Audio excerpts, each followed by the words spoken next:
Subscribe to our YouTube channel and press the bell icon to get the latest updates.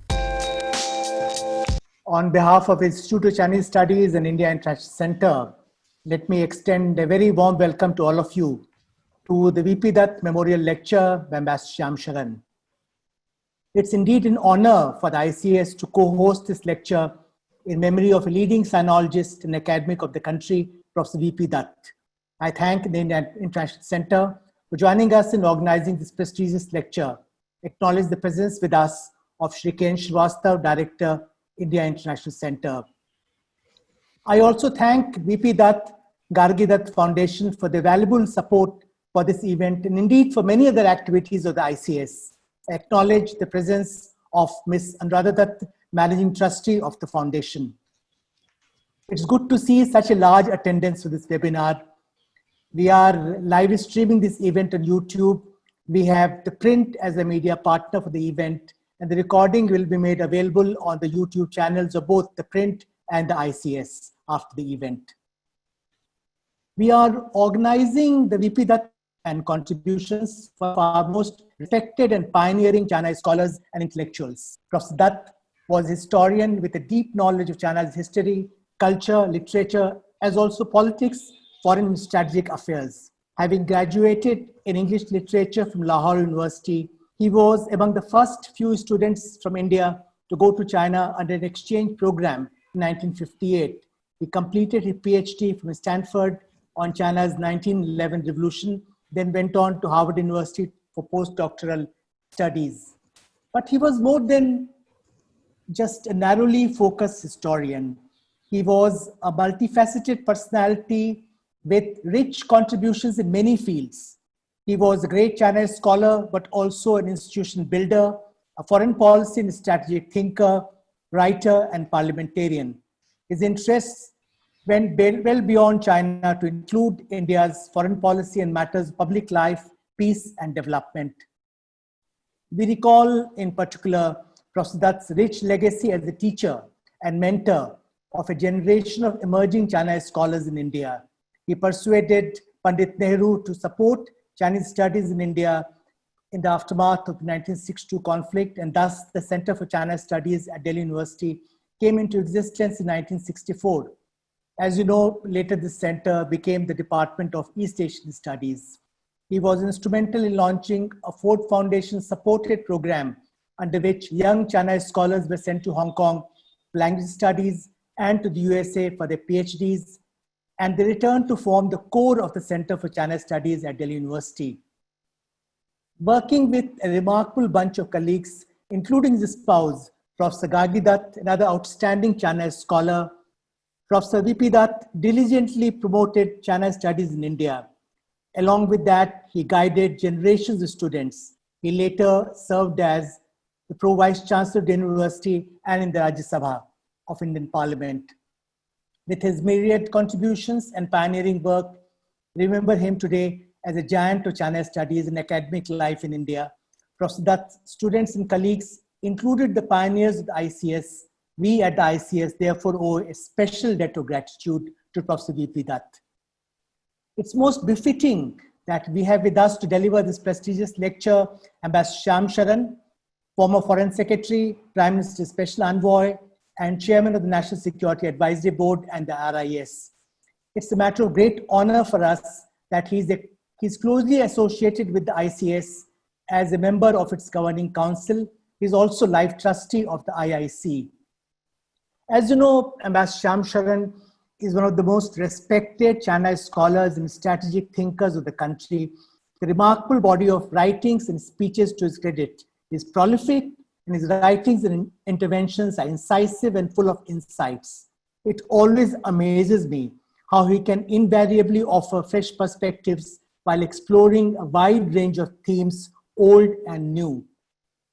Ambassador Shyam Saran will speak today on a very interesting theme of how India-China relations have been influenced by Chinese encounters with British imperialism, with Indians playing the role of instruments of British depredations in China, including dumping of opium on China.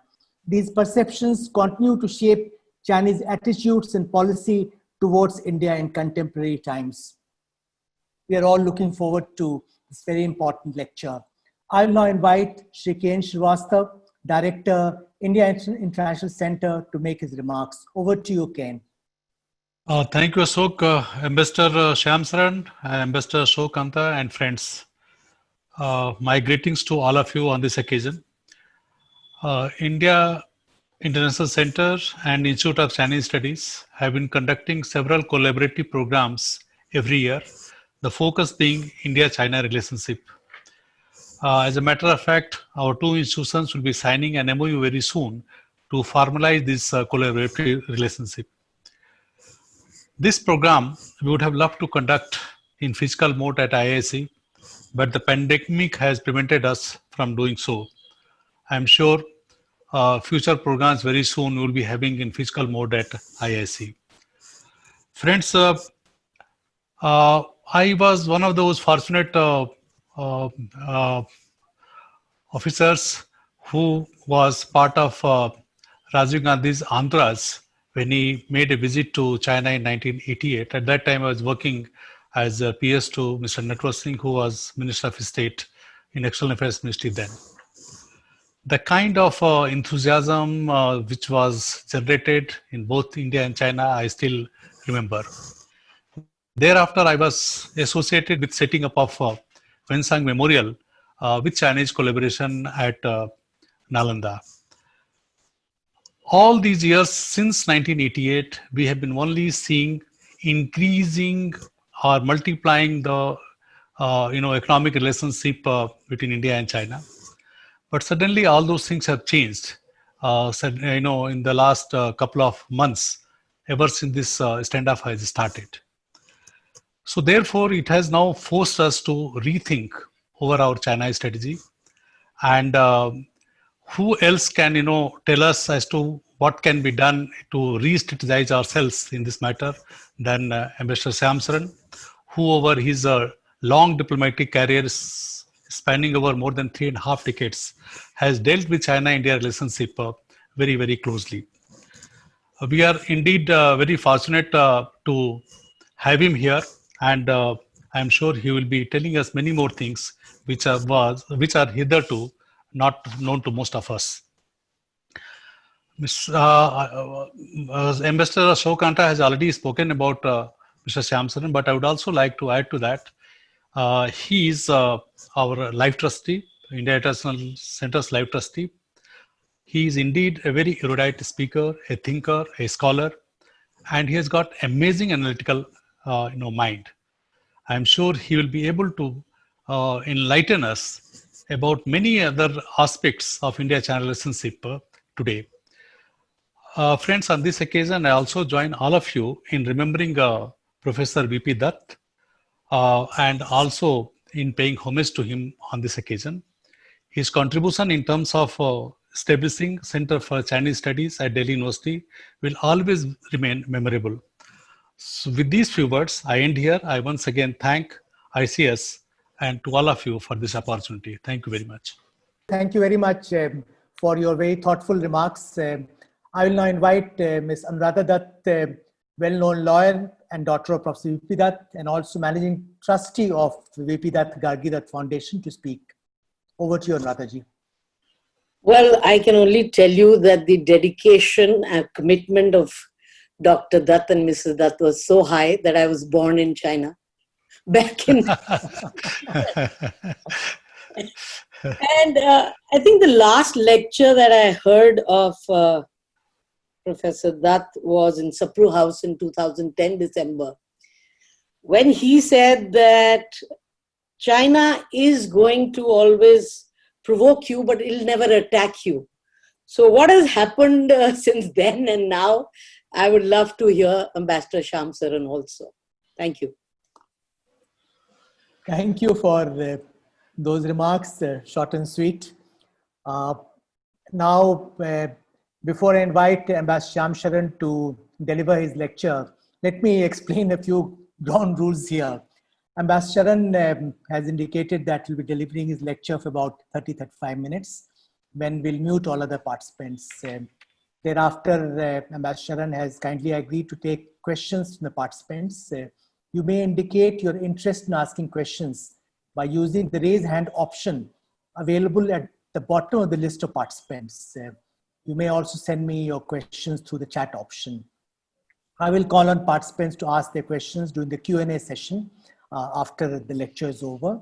The concerned participants will be unmuted. Now I have great pleasure inviting Ambassador Shyam Saran to deliver the VP Dutt Memorial Lecture. Thank you very much, Ashok, and also my thanks to Mr. K. N. Srivastav, Director of India International Center, to Mr. Anuradha Dutt, who's Managing Director of the VP Dutt and Gargi Dutt Foundation. Thank you for your very generous introduction, Ashok and Mr. Srivastav. Yes, it is perhaps worthwhile to try and decode why India-China relations have moved away from a rather positive trajectory that we have seen over the past several decades into once again a phase of confrontation and tension. But my intention today is not to really look at the current situation, but to try and see if there are in recent history or ancient history, are there factors which perhaps influence the manner in which China, for example, looks at India. And my purpose in doing this is to try and see whether by analyzing, by exploring some of those phases of history, we are able to perhaps manage India-China relations better than perhaps has been the case so far. So the period that I'm focusing on is really the period of British colonialism in India, and how that colonial empire in India interfaced with China. And in that interface, what is the agency of the Indians themselves? And how were they perceived in China when British imperialism was also, in a sense, expanding its influence into East Asia and in particular China. So that's the period that I'm looking at to see whether we can find in that particular period some of the sort of sources of some of the negative perceptions that China has towards India. Now, before I do that, of course, I would like to pay tribute to Professor VP Dutt and Srimati Gargi Dutt, whose memory we are honoring today. Let me just say that I was very fortunate to know them personally. To also have many discussions with them about China and developments in India-China relations. And as has been pointed out, he was one of the pioneer sinologists in India, and was also responsible for training a very large number of China scholars, diplomats, who have made a name for themselves. So he played a very important role in the promotion of China studies in India. I will not go into details because that has already been spelled out by both Ashok and Mr. Srivastav. So let me try and get into the main part of my talk. So as you know, India and China, of course, enjoyed more than 1,000 years of uninterrupted trade and cultural exchanges during the first millennium after Christ. This enduring engagement flowed across the Central Asian bridgehead, through the Tibetan Plateau, and the maritime links connecting peninsular India with the eastern seaboard of China. Now, the spread of Buddhism in China became the prism through which China perceived India at that particular time. And these interconnections were, yes, often interrupted by political turmoil and transitions in both countries, as well as in the intermediary realms. However, it would be generally correct to say that during the second millennium, these interruptions became more extended and relations became more distant. Of course, you had, in India, you had the invasions from the West, and also later on, of course, British colonialism itself. But this was a period where many of the connections between India and China were interrupted, and the kind of familiarity which was there earlier between the two countries, that familiarity slowly sort of faded away. They were not completely broken, but they did fade away. Now, as I said, the engagement continued, but at a certain lower pitch, and often through their peripheries rather than between the centers of the two countries. So, for example, the port of Calicut maintained a very flourishing maritime trade with China in the medieval period. It was described as a pivot point for the 7 voyages undertaken by the Ming Dynasty Admiral Shanghai, who actually died in Calicut in 1433 at the end of the last 7th voyage. The Ming Emperor then, after that, forbade further maritime expeditions, and China descended into a kind of a studied insularity, which continued under the ensuing Qing dynasty under the Manchus. Now, the Qing harbored inherited notions of India as a land of Buddhism lying to the west, or as it was known then as Scythian, or the Western paradise, but could not reconcile this with reports about a Mughal empire then ruling in that geography. So the geography itself was adjusted to locate India to the south of what was then the Mughal empire. And the fall of the Mughals in the 18th century and the emergence of British colonial rule in India, with all its implications for China, was only vaguely understood in China. It is with the Opium Wars of 1839 to 42, and then again 1856 to 60, that China was deeply shaken by its vulnerability to a British empire in the east, which drew its power and resources from the colonial empire in India. The opium, for example, which drained China of silver and enfeebled its citizens, and the Indian soldiers who served as the shock troops during the humiliating wars, led the Qing court and Chinese intellectuals to examine the reasons behind Chinese weakness. And associated with this was, of course, also an exploration of the Indian condition and its role as a springboard for the painful assault on China. There emerged in parallel a deeply negative popular perception of Indians from their role as the street side enforcers of British rule in the concessions. There was also the deep resentment of the prominent Indian traders who flaunted the wealth gained from the opium trade in cities like Shanghai. Now, Chinese intellectuals, whether conservative reformers like Kang Youwei and Liang Qichao, or more radical figures like Chen Tuxiu, Lu Xun, or Liang Shuming, saw India as, quote, worst case scenario for China. India's past as a brilliant and sophisticated civilization was acknowledged, but its more recent history was of special relevance to China if it were to be successful in confronting the powerful Western challenge.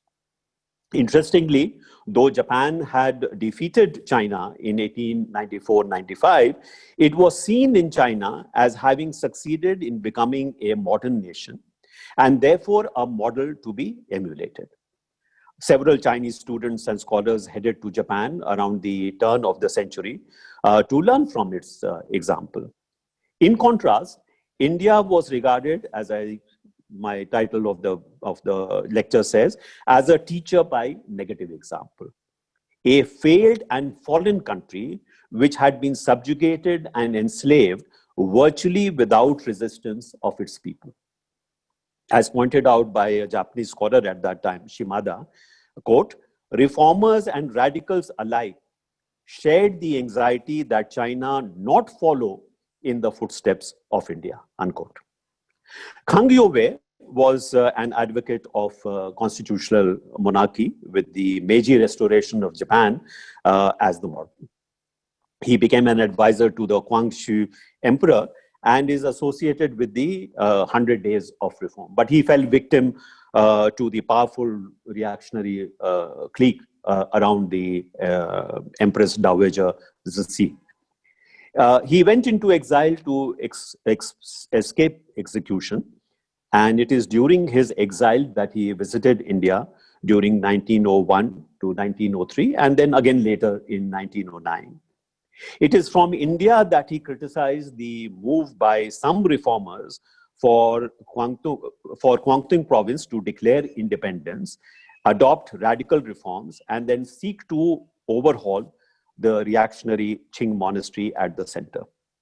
And here is what he wrote to his own student, Liang Qichao. Quote, my 4 billion compatriots, these are 4 million compatriots then of Kwangtung. If you wish to become a fallen nation of slaves, then quickly support the fight for independence in all provinces like the Indian people have done. But if, my compatriots, you do not wish to become a fallen nation or an exterminated race, then you should deem useless India's fight for independence in all its provinces, unquote. So this is the kind of language you see from one of the great intellectuals of the early 20th century. Here, of course, what Kang was trying to do was to compare Kwangtung with Bengal, which had fallen prey to the British because of the failure of the various princely states of India to present a united front under a strong central authority. Other Chinese intellectuals sought to explain India's plight as a colonized country on the inherent character of its people. So it is not only that British colonialism was powerful and very oppressive, but maybe the people of India themselves were responsible for the plight which they found themselves in.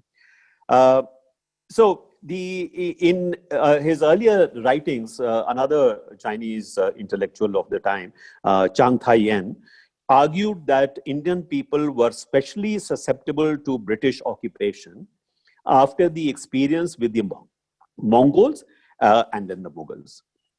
So he says, and I quote, by the time the Mughals unified the land, the Indian people had already pledged their allegiance to a different people. To be owned by the Mughals and then to be owned by the British, what difference did it make to them? Unquote. Then the weather in India was also cited as a reason for Indian laziness and lack of vigor. So again, he says, don't you know, in the tropics, people do not go cold and hungry. Therefore, people become lazy and things go easily rotten. They are weaker than you, and he's addressing Kang Youwei, than you saw, unquote. These scholars did not see the irony of their blaming Indians' deficient character for becoming prey to foreign rule and ignoring their own country's history of being conquered and ruled by the alien Mongols in the 12th and 13th century, and later by the Manchus during the 17th to the 20th century. During this phase, even the positive history of Buddhism as a factor of affinity between the two countries was interpreted negatively. So you had Liang Shuming, for example, saying that for the reinvigoration of China, Indian influence must be eliminated and not a trace of it be allowed to survive in China.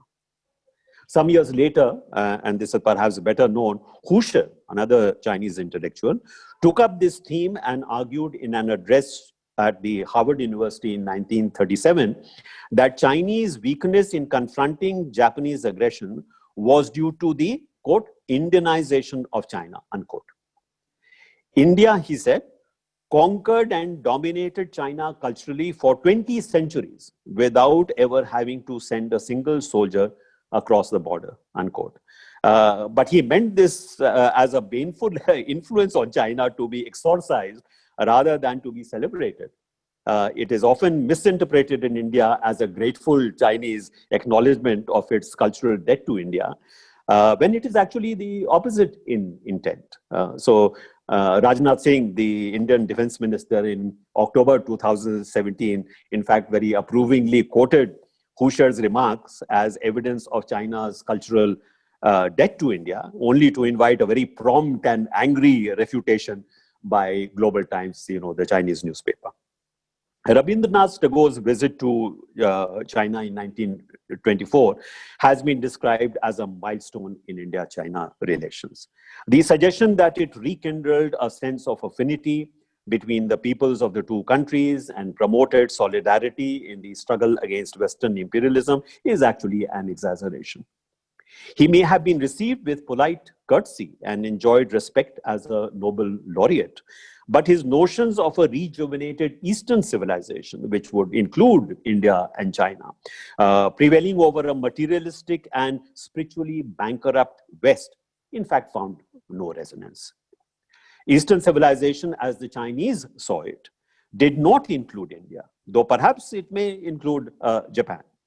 Left-wing intellectuals such as Lu Xun, Kuomoro, Shen Yanbing, Chen Tuxiu, and Chu Qiubai were all critical of Tagore's ideas, even though they admired his scholarship and poetry.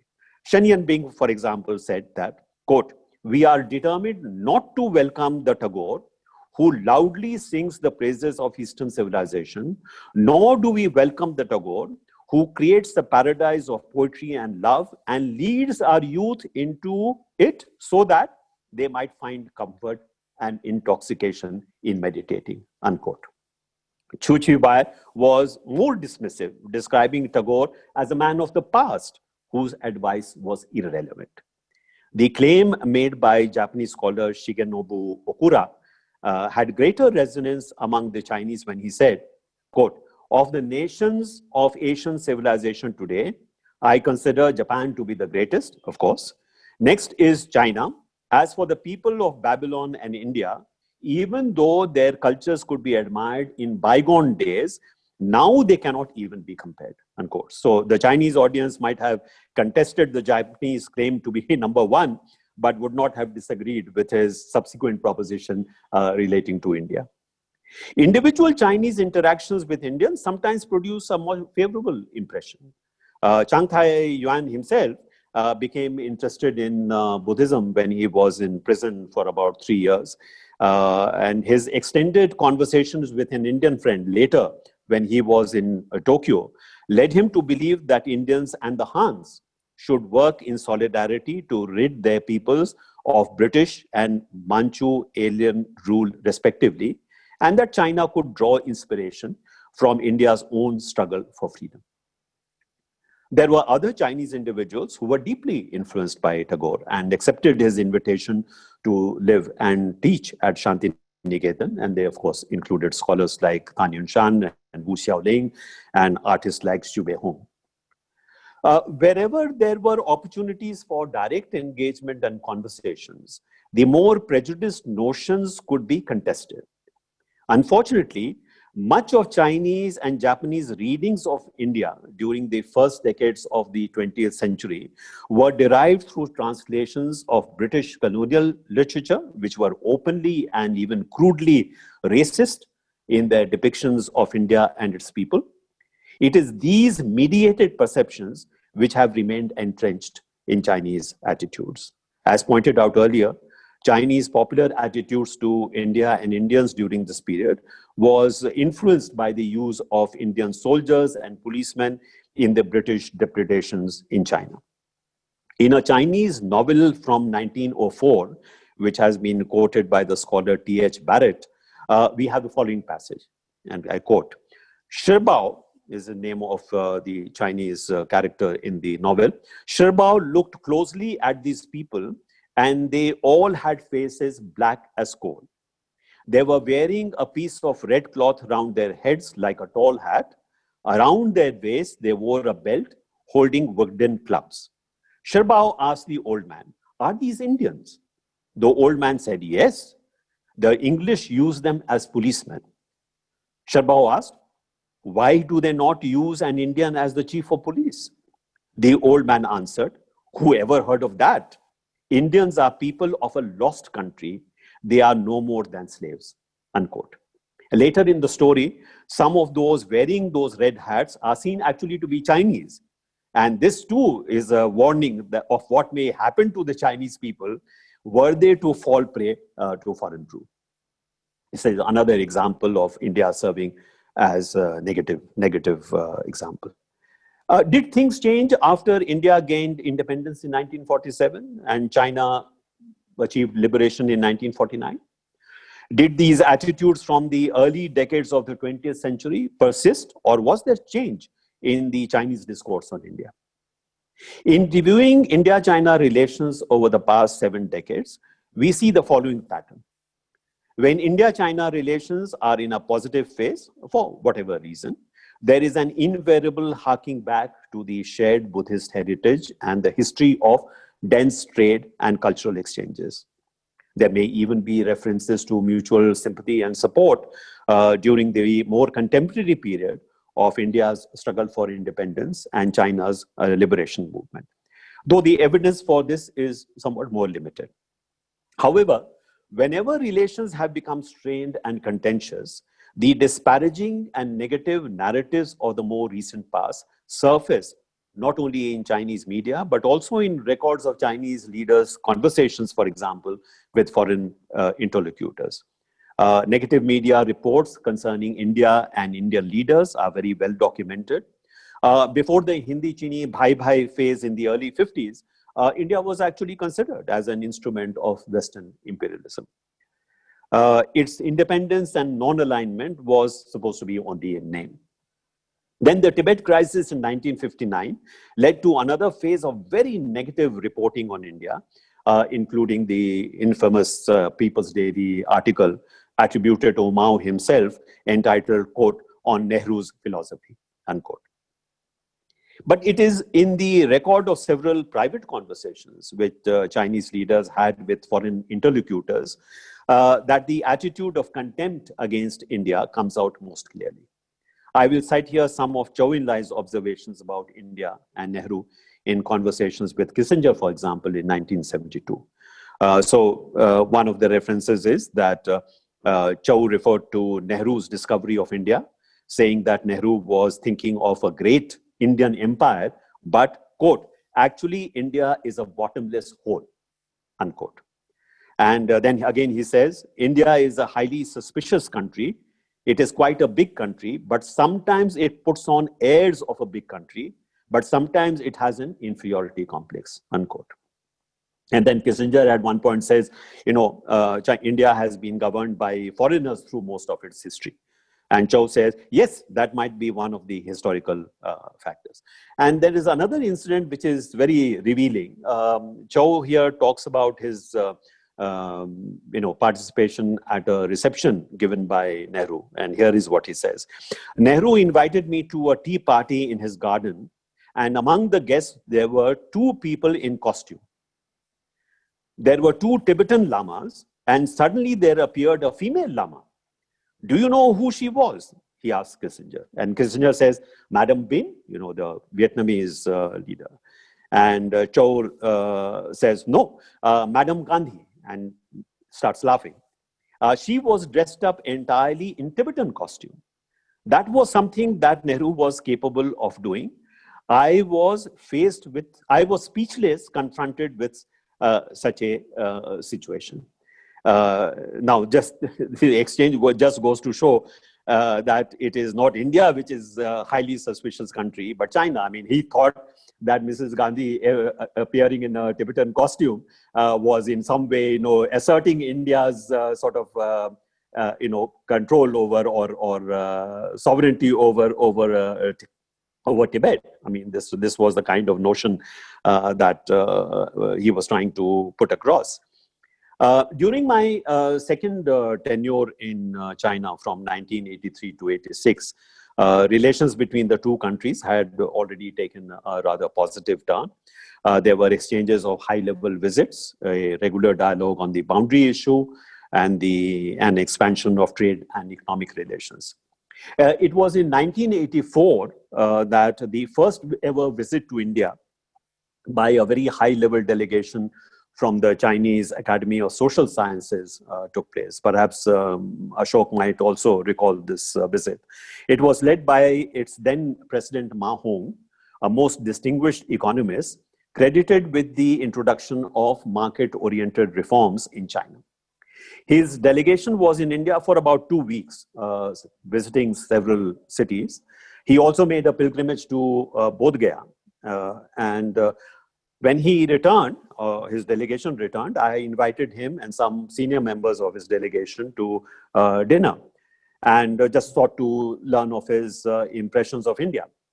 And while he praised India's development and gave high marks for its economic self-reliance, he could not resist remarking that on the surface, India appeared to be chaotic and disorderly. He and his colleagues were puzzled, he said, how the country was still functional. He narrated an incident that occurred on the delegation's car ride from Patna to Bodh Gaya. The car had to stop as there was some angry demonstration taking place, and had blocked the road. And the police in the patrol car accompanying the delegation then got out and started begging the demonstrators, cajoling them to give way to the vehicles. The demonstrators were not afraid of the police. I mean, this is what shocked Mao.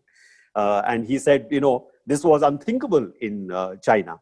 The authority of the state was indispensable to political stability, and he wondered whether this was not a weakness in India. A more positive reflection was about the strength of Indian culture, despite the fact, he said, that India, unlike China, had been open to the world. Its classical music had maintained deep roots, and its women, at that time at least, still favored the elegant sari.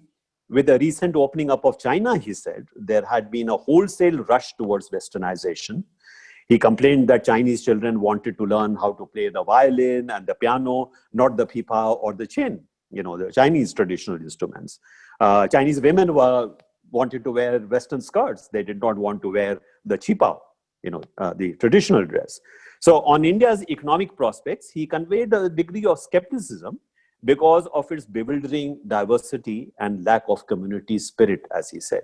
Even in these observations, very politely conveyed, we see echoes of the earlier perceptions and critiques of India. Post the clashes in Eastern Ladakh, we again notice a relapse into abusive language. One recent article, translated by our colleague at ICS, Hemant Ardalaka, calls Indians, quote, big-time thieves. And the author goes on to make blatantly racist comments, unquote, while talking, their gestures such as shaking of head, gesticulating, touching mouth, shaking eyebrows, making signs, etc., and so on. However, without harmful intentions, these can be very unnerving, unquote. And then it talks about the 1962 border talks, 1960 border talks. I think he's referring to 1960, although this says 1962. Anyway, I will quote this. During the early negotiations in 1962, the Indian side even proposed Tibet belonged to India, that Sichuan province be declared a demilitarized zone, and last but not the least, they even demanded that the Indian army be permitted to be stationed at Chengdu in order to monitor the implementation of the demilitarized zone. The Chinese representatives were stunned, unquote. Yeah, so are the Indians, that something like this can be actually truly believed in. We see that a line runs through the negative and derogatory perceptions of India and Indians that took hold during the British colonial period. While India's past glory as a great civilization was conceded, in contemporary times, it became an example of a failed and fallen country in Chinese perceptions. The reason for this decline was said to be the slavish character of its people and the lack of a strong central political authority to mobilize the people to resist foreign aggression. The depictions of Indians bordered on being racist. These impressions were also derived by translations into Chinese or Japanese by writings by British colonial authors who justified British colonial rule as a civilizational mission of redeeming a race which had lost any civilizational attributes it may have once had and lacked any ethics or scruples. India was held up as a teacher by a negative example. India's present then was the future that would await China if it did not unite and maintain strong central authority. These negative attitudes persist and surface whenever relations start to worsen. During more positive phases, these attitudes are masked and the rhetoric harks back to the ancient period of civilizational engagement between the two countries, though even in this case, the spread of Buddhism in China from India was regarded, at least by some intellectuals, as a baneful external influence which must be thoroughly exorcised to allow the true Chinese spirit to emerge. In dealing with the China challenge, India needs to analyze these deeper strands in Chinese perceptions of India and the prism through which Chinese mind interprets Indian foreign policy behavior. These perceptions are mediated through third-party sources and not direct experience of India and Indians over an extended period of time. I dare say that Indian perceptions of China are also covered by images and imaginings purveyed by others, but in the main, the English language discourse on China. This is a discourse which has at times romanticized the China story and at times disparaged it. Currently, we find that China is increasingly assessing India through the prism of its fraught and worsening relations with the United States. India is not regarded as having independent agency. For the Chinese pessimists, the future could relive the past in which India became the platform for an assault on China and hence needs to be neutralized well in time. Its people and leaders cannot be trusted because they are by nature and not by calculation given to petty intrigues and trickery. Sometimes, as we have seen, history may be rewritten or reinterpreted to fit preconceived notions about an adversary's character. This points to the need for more intensive China studies, in particular on its history, its culture and society, and the patterns of thought that are ingrained among its people. This exercise has two advantages. One, it points the way to slowly but steadily removing the sludge of prejudice which animates much of Chinese behavior towards India. Two, it opens the way for chipping away at our own prejudices and uninformed notions about China and the Chinese people, thereby making a more productive India-China engagement more likely, even if not inevitable. It is this cause of mutual awareness and understanding which Professor VP Dutt and Srimati Gargi Dutt sought to inculcate among their academic associates and students. This is a very precious legacy which needs to be affirmed and taken forward in earnest. I would like to thank you for your attention. Thank you. Thank you. Thank you very much for that brilliant lecture, sir. Your lecture was frank, candid, insightful, well-researched. You questioned many of the stereotypes about how India is viewed in China, perceptions about China and India. And you pointed out that there might be recollections of so-called glorious past of India, but in contemporary China, perceptions are more likely than not being shaped. Perceptions of India are more likely than not being shaped by the colonial period, where India was seen as a failed and fallen country, as you mentioned, and how in China an effort was made to exorcise the baneful influence of India. Thank you very much for outlining how history has influenced the contemporary trajectory of India-China engagement, for exploring the fascinating construct of India being seen in China as a teacher by negative example, for bringing out how the Chinese perceptions of India continue to be shaped by memories of the British colonial period. As you have rightly pointed out, it's an understudied subject which needs to be explored much more. I'll suggest that this is a very apt theme for a lecture in memory of Professor VP Dutt, a historian with a strong contemporary preoccupations. We'll now open the floor for questions to the participants. You may ask questions by raising hand or through the chat box option. I see there are already some questions in the chat box. May I, invite Mr. Kishore Dere to pose his first question. Thank you, Ashok. Thank you, sir, Ambassador Shyam Saran, for that brilliant exposition.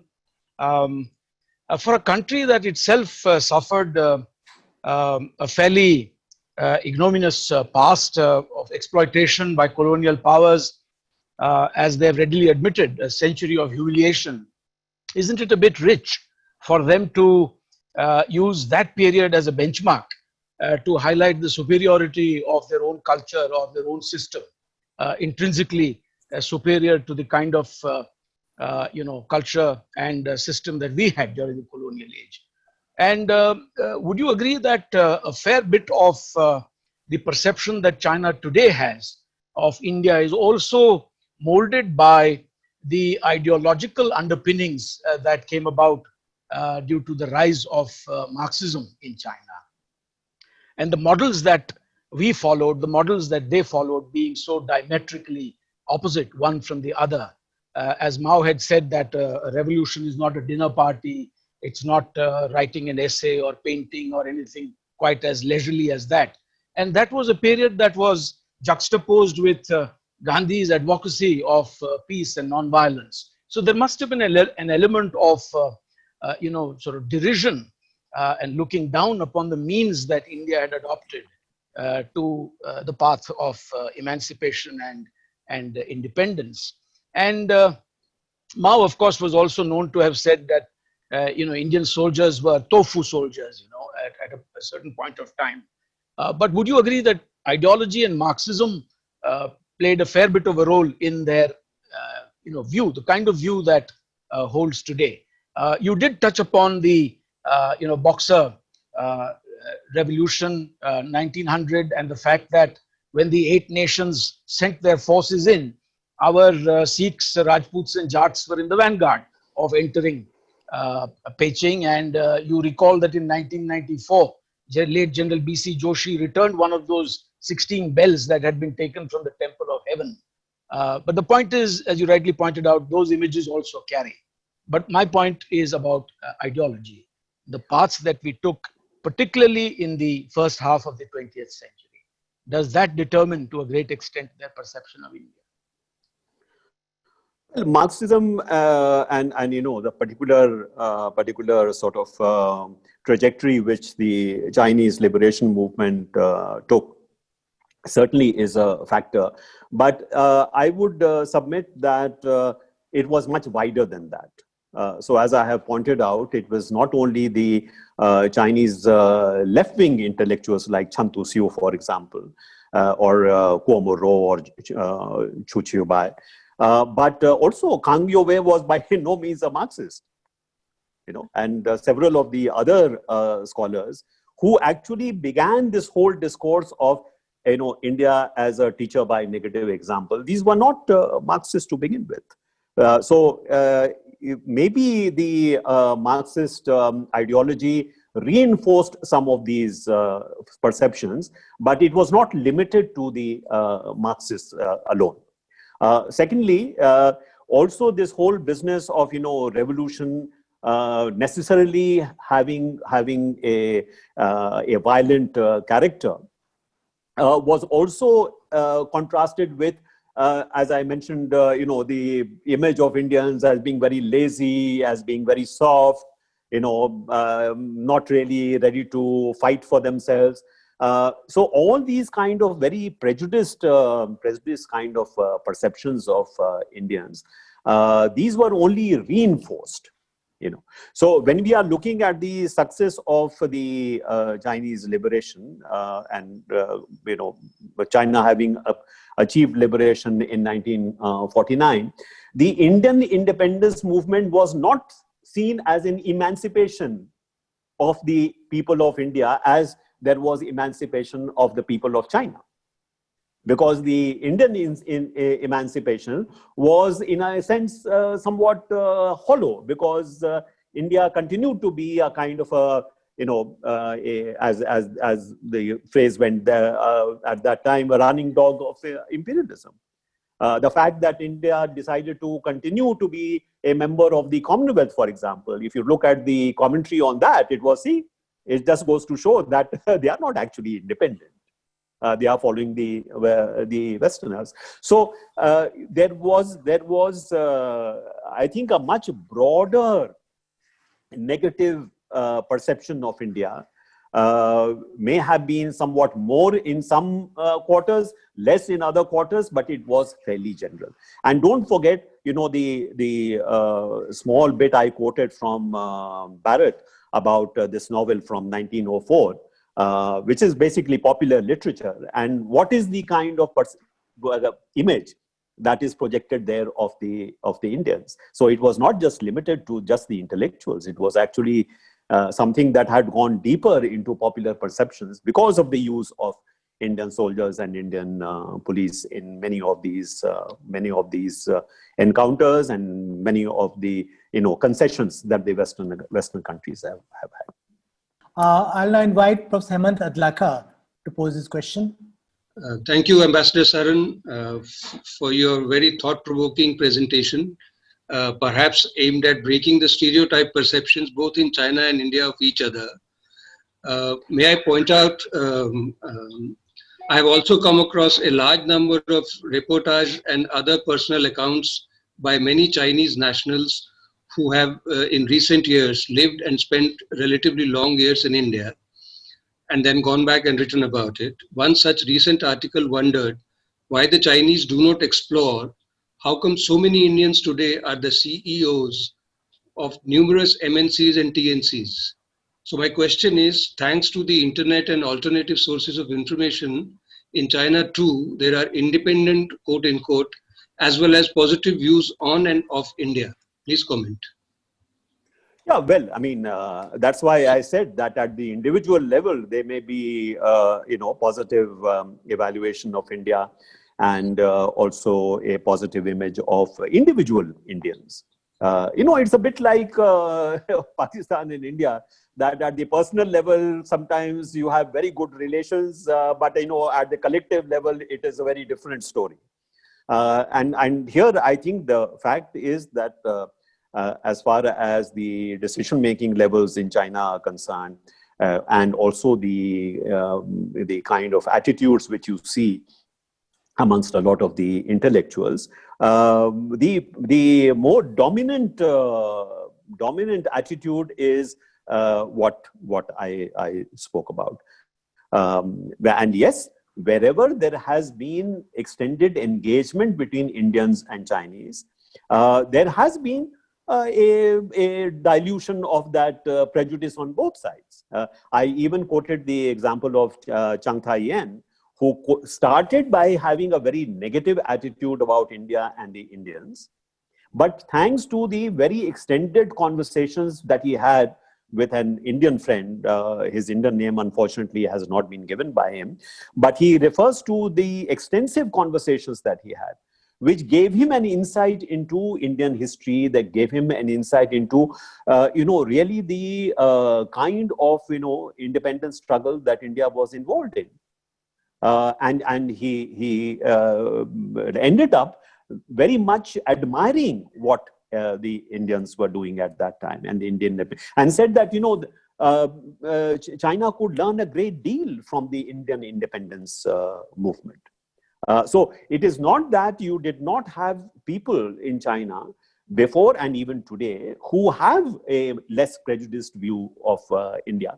But the dominant perception is, I am afraid, a negative one. And what we see in those individual encounters, a lesson for the importance of direct, contact, direct conversations and engagement, rather than letting impressions be formed through third-party sources. So I refer to the fact that there is a body of opinion which is very much, or was certainly very much, influenced by the West at a certain point of time, really romanticizing China, really sort of building up China's image. And then now you have, of course, the other end of the spectrum, where everything that China is doing is bad. China is the aggressor. China is the country which is trying to dominate the whole world. We have very little space for somewhat more balanced kind of opinion of one another. And what I have tried to submit at the end is that it is very important for a relationship which is as important as is going to be even more important for the future, that there should be a much greater understanding, much greater familiarity with each other than has been the case so far. I'll now invite Ambassador Vijay Nambiar to ask his question. Ambassador Nambiar. Thank you, Shyam, for a very, very enlightening and very perceptive kind of delving into history. There is, however, this is ultimately a set of stereotypes which we have, which the Chinese have about India, and which India also has about China, perhaps at least at the base level itself.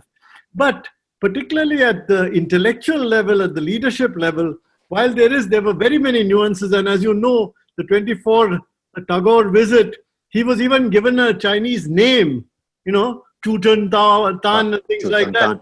Yeah, and there was people like Liang Chichao were very, very appreciative of the international role he played and of his moral conscience and things like that. Of course, that was at a public level, and there was a deep sort of sense of. I think the question I want to ask is there a certain sense of inferiority, intellectual inferiority, which actually is behind this? Whether it's with regard to Jawaharlal Nehru, whether it's with regard to Mahatma Gandhi or with Tagore, you have noticed, at least at historical times when they've been faced with these, with the relative historical role they have played in India, it's so different from China that at many levels there may be a sense of inferiority, and this, in fact, even ties up with what Hemant has just said. Today, at a popular level, when people look at it in a digital age, they're seeing so many Indian managers, etc. internationally. There's a strong sense of how is it that they managed to get, that Indians managed to in a sense charge out on the international horizon. Is there some sense of a kind of a complex that they have? You see perhaps a reflection of that in Chou En-lai telling Kissinger that the Indians suffer from an inferiority complex. But if you look at what he is saying, in fact, I haven't quoted the entire conversation, but if you go through that conversation, this aspect comes out very clearly, that there is a sense that, these Indians think too much of themselves. They think of themselves as being somewhat superior being. And that is also, sort of reflected in what Hemant said. But I think more important is, there is a certain cosmopolitanism of India, which China does not have.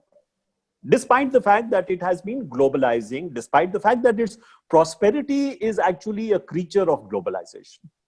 And yet, they find it very difficult to be a global citizen. Indians, on the other hand, take to it almost naturally. See, the adaptability to very different cultures, different environments is much more on the Indian side. So I think this is something which is also reflected. I think you may recall a article which came out after the Galwan incident, where it was bemoaning the fact that despite the fact that China is so powerful, despite the fact that China has been giving so much, assistance and support to so many countries, and yet China seems to be isolated. And what explains that? See, a question being asked actually by the commentator: how is it that we don't seem to have many friends around? So yes, I grant that there is that element of, I would say, sort of concealed jealousy or envy of India, which also, plays a certain role. Well, I mean, you look at the mirror image in India in terms of what I call dictator envy. That, oh, look at what the Chinese have been able to achieve, because of the fact that they are a centralized empire. We did not have to actually use violence to fight for our independence, but they did. And this is the reason why they have such vigor and such power. That is very much there. But as you said right in the beginning, that there are these stereotyped images on both sides, which at least we should make a start in terms of addressing that. There is far too little familiarity in India about what China is all about. And it's not about its foreign policy. It's not about its security policy. It is about, what is Chinese history? What is Chinese culture? What are the templates of the past which still, act as drivers in terms of how they see the world? There is a prism through which they look at the world. And that prism is very much impacted by their historical experience. That understanding, I am afraid, is still somewhat limited in India. Thanks. There is a question in the chat box by Mr. Mahendra Kumawat. He wants to know, how is Gandhi viewed in China? There has been very little, in fact, commentary on Mahatma Gandhi. As I tried to point out, that during the phases where India-China relations have been on a positive trajectory, the commentary on Mahatma Gandhi has also been positive.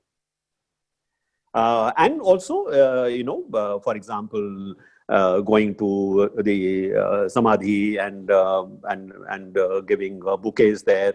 There is a Chinese, knowing that he's such a revered figure in India, do in fact take that into account. But do they see Mahatma Gandhi's ahimsa, satyagraha as actually being something that is a model for other countries? Certainly not a model for China. That much is clear.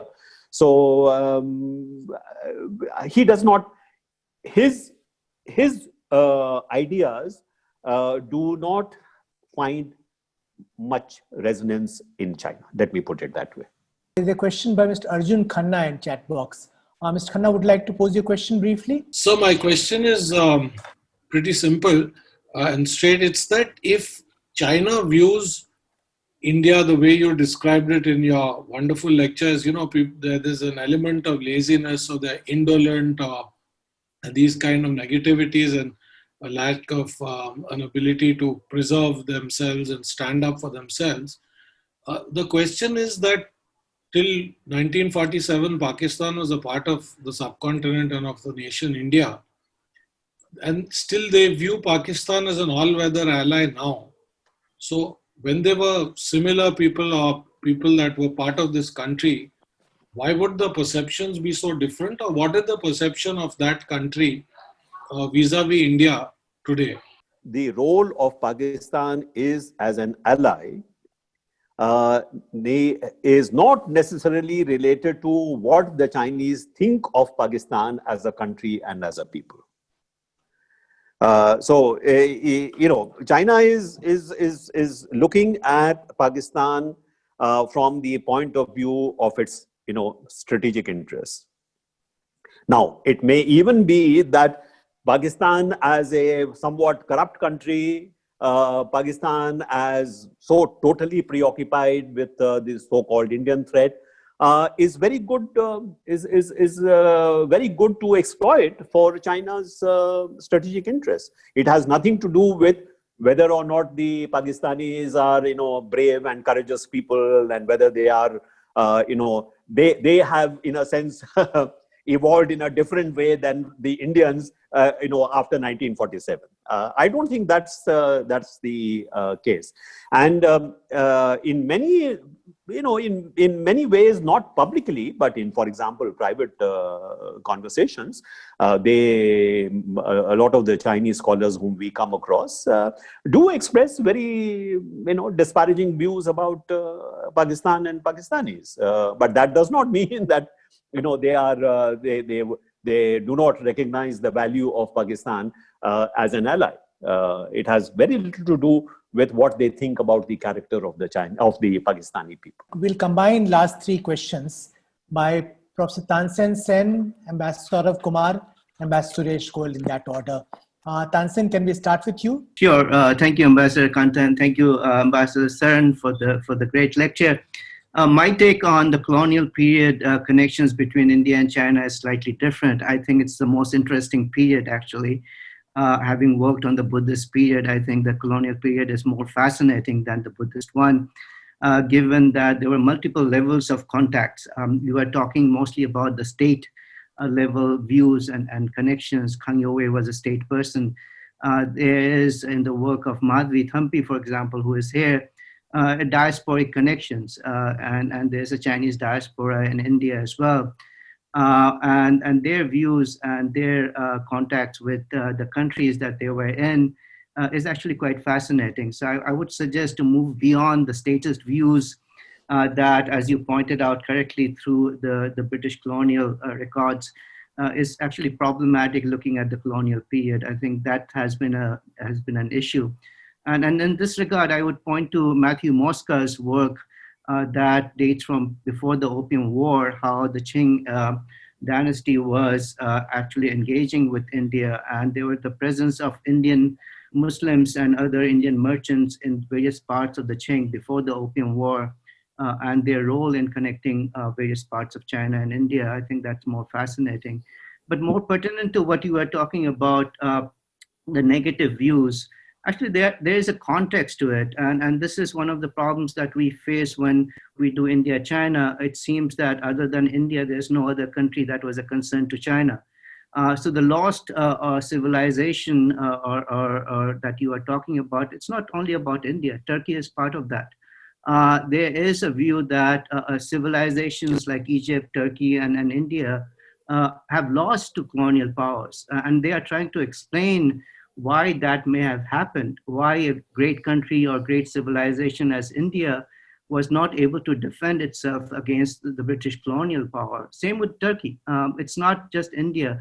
So here, I think Rebecca Carl's book is actually very, very important. It's called Staging the World.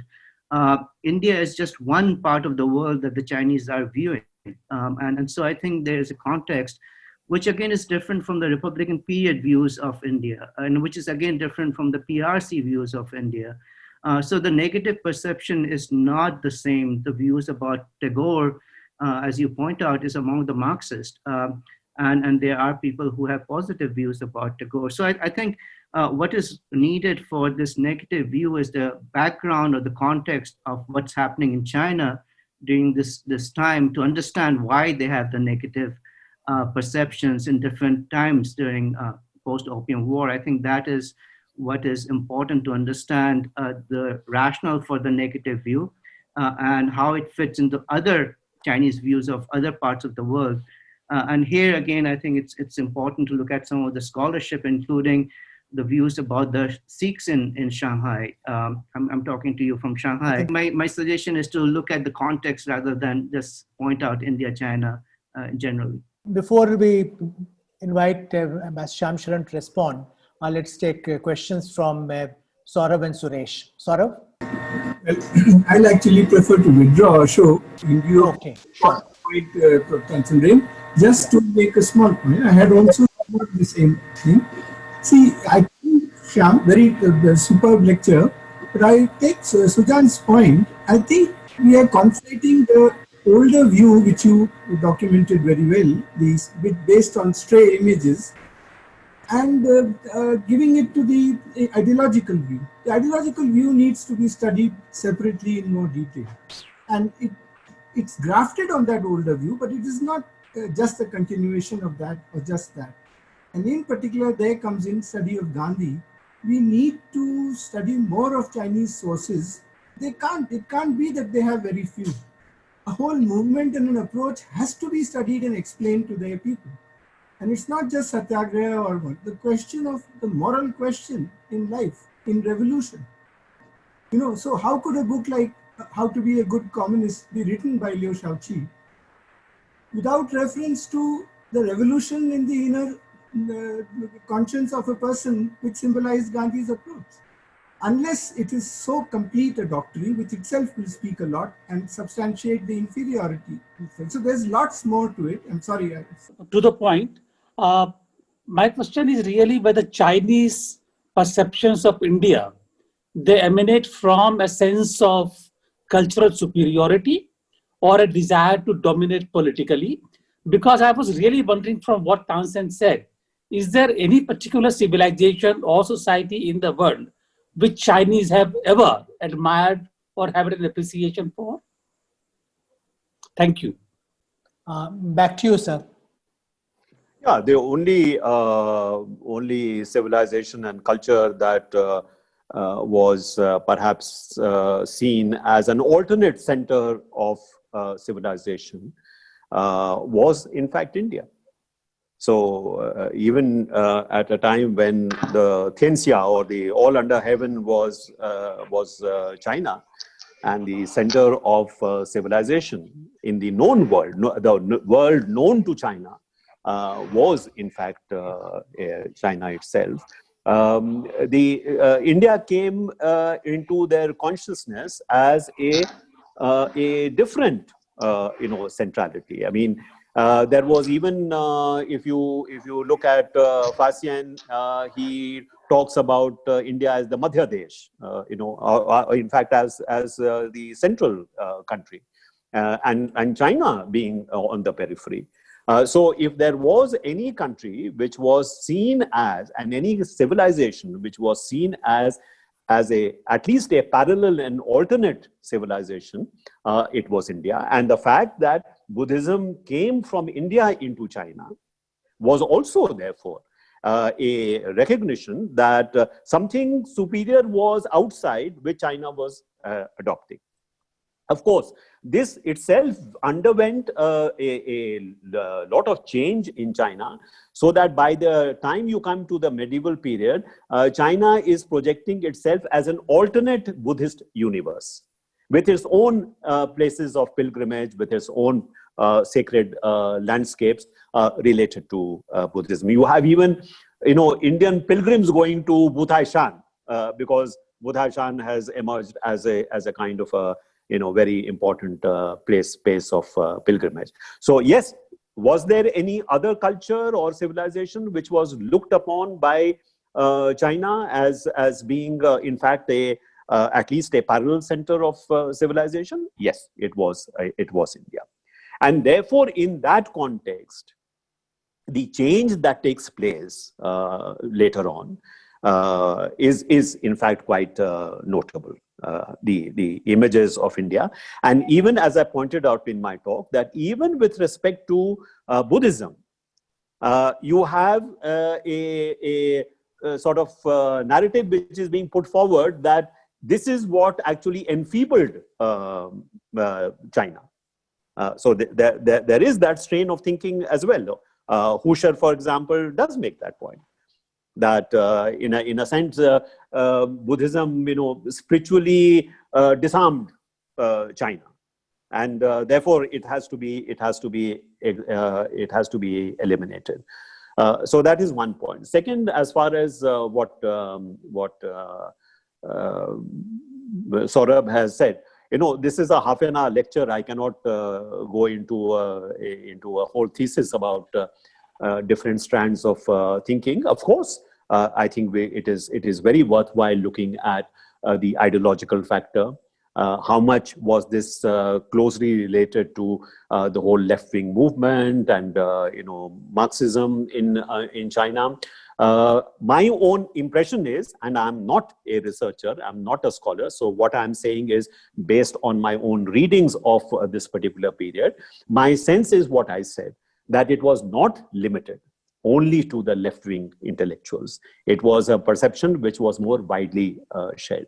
And the second point that I made was that there may have been some positive encounters between Indians and Chinese during this colonial period. But the fact that you had Indians being used as policemen, as soldiers by the British did create and left a fairly negative residue in the minds of even the common people in China. So it is not only something that is limited to just a few intellectuals.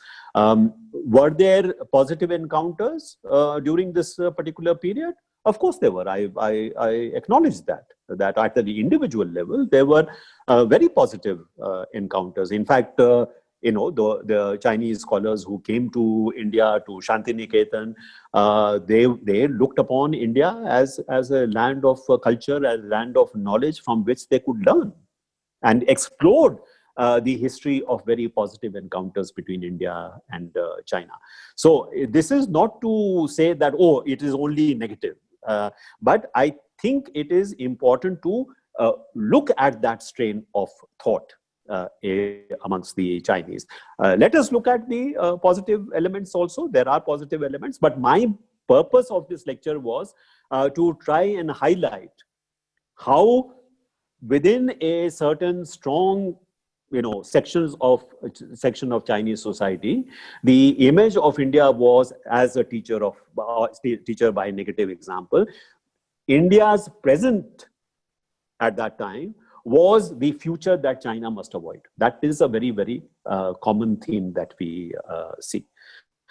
If there are other strains in the thinking, yes, let us please explore those. May I now invite Professor Srimati Chakrabarti, Vice Chairperson of Institute of Chinese Studies, to deliver the vote of thanks and offer concluding remarks. I had the pleasant and enjoyable task of delivering the vote of thanks. But before that, let me say that I was very fortunate to be a student of Professor VP Dutt. When I was doing MA Political Science in Delhi University, I did a course on China and Revolution. And that was a common course for students of history as well as political science. And he was a wonderful teacher. I greatly enjoyed being in his class. And later on, of course, my association with him increased when I joined the Department of Chinese and Japanese Studies. He was my senior colleague for 12 years and was always supportive of me. And that is the reason, why I feel that he deserves to be remembered. He's not just because of being supportive to me, but because of his contribution to the Department of East Asian Studies and to the overall growth of China studies in India. Every year we do this event in April. That is the month he passed away in 2011. This year also we were planning to do it in April, but Ambassador Shyam Saran was to deliver the lecture, but for reasons known to all of you, we could not do it. Sometime in August, I thought, how about trying now? And I approached Ambassador Shyam Saran and very graciously agreed to do it on October 7th, and therefore we have this lecture today. So first I want to thank Ambassador Shyam Saran for an excellent presentation, for opening our eyes in many ways, and for letting us be aware of the misperceptions that the Chinese have had of India during the colonial period. In fact, those who analyze foreign policy, must know these things. Otherwise, understanding China becomes a real problem. So, thank you very much, Ambassador, for this, very, very insightful and meaningful presentation this evening. And next, I would like to thank the audience, the participants, for being here today in large numbers. We had about 147 people in all, and also for your very good, intelligent questions. And for the number of people that we had, I have to thank the IIC director, Mr. Srivastava, because IIC did excellent publicity for this event, publicity that it deserves. And IIC has been very supportive of ICS, for many, many years. And as you heard, we are going to have more events together. And next, I want to thank the ICS Director, Ambassador Ashokan and his team, Assistant Director Madhurima Nandi, and the 3 young researchers, Samanvay Inda, Aditya Kachiyar, and Rija Nair, for doing all the groundwork. And last but not the least, I want to thank Anuradha Dutt for supporting this event year after year. And not only this event, Anuradha has supported ICS in different ways earlier also, and continues to do so. So thank you very much, Anuradha. Thanks very much for being present at this event today. So with these words, I end my vote of thanks. Have a pleasant evening and stay safe, stay healthy.